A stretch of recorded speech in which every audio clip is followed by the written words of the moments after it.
Hi, నేను మీ లేఖ్య. నేను ఎప్పటి నుంచో వాయిస్తో వీడియోస్ చేయాలనుకుంటున్నాను. నాకు కెమెరా ఫియర్ వచ్చేస్తుంది. మాట్లాడాలనుకున్న ప్రతిసారి కెమెరా ఫియర్ వచ్చేస్తుంది. దానివల్ల నాకు మాట రావట్లేదు. సో నేను ఆ వీడియోస్ చేయలేకపోతున్నాను.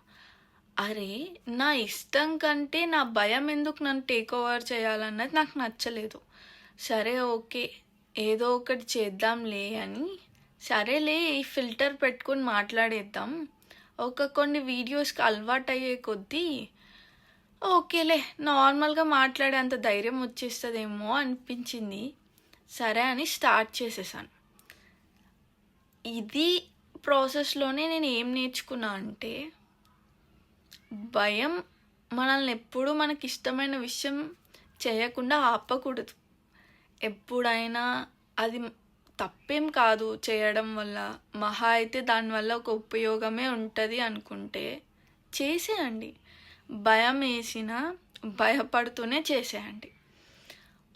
అస్సలు చేయలేకపోతున్నానే అనుకుంటే ఏదో ఒకవి ఆలోచించండి, ఏదో ఒకటి దొరుకుతుంది. నేను ఎప్పుడూ అనుకుంటూ ఉంటాను, సొల్యూషన్ లేకపోతే అది ప్రాబ్లమే కాదు, మేబీ మనం చూసే విధానమే మార్చుకోవాలేమో అని. అలానే ఇప్పుడు నాకు భయం అయింది. వీడియో చేయడం ఏమన్నా తప్ప ఏం లేదు, మాట్లాడేయచ్చు, కానీ చాలా భయం అయింది. ఎందుకో కెమెరా ఫియర్ అయితే ఫుల్ వచ్చింది. నార్మల్ వీడియోస్ చేసేటప్పుడు మాత్రం ఏం లేకుండే, కానీ ఇప్పుడు మాత్రం వచ్చింది మంచిగా.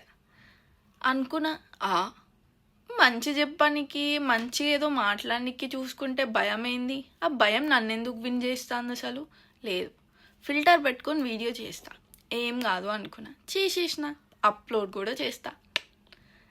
అట్లే ఏదైనా మంచిది చేయాలి అనుకున్నప్పుడు చాలా భయం వేస్తే మీరు గెలవండి, భయాన్ని మాత్రం గెలవనీయకండి.